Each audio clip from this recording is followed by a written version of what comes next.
it seems as though when we make some strides forward,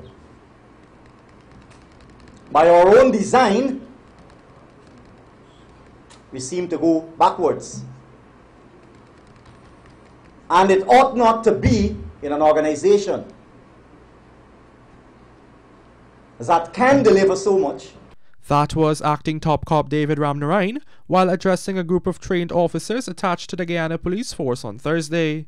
Infuriated by the news of Best Cop Darwin Eastman and Officer Jameson Williams being charged for the murder of businessman Godfrey Scorpio, also called Saga, Ramnarine slammed the force for recent cases which has seen officers being tied to acts of criminal nature. Our role in the security environment is perhaps the most important role to play in the security environment, public security in this country.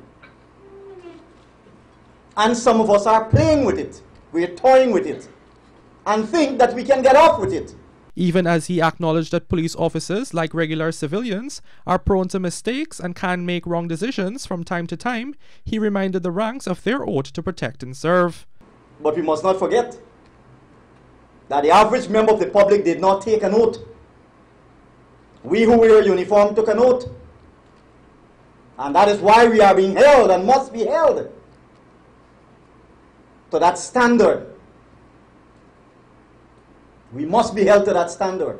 With that, the Acting Commissioner of Police emphasized that high levels of professionalism is expected from officers at all time. You cannot be a professional in the line of work we do for the 8 or 10 or 12 hours you are on duty, and you're not a professional when you're off duty. It does not work. Cannot work. Learned people will never buy that idea. During his outrage, Ramnarine took the opportunity to point out some of the recent incidents which have seen ranks of the Guyana Police Force being fingered in crime. In doing so, he noted 27 of the force's officers have been charged for criminal offences for the year thus far. He posited that this number is expected to increase, given that at least 2 or 3 more ranks will be arraigned for the prison unrest and escape of inmates at Lusignan.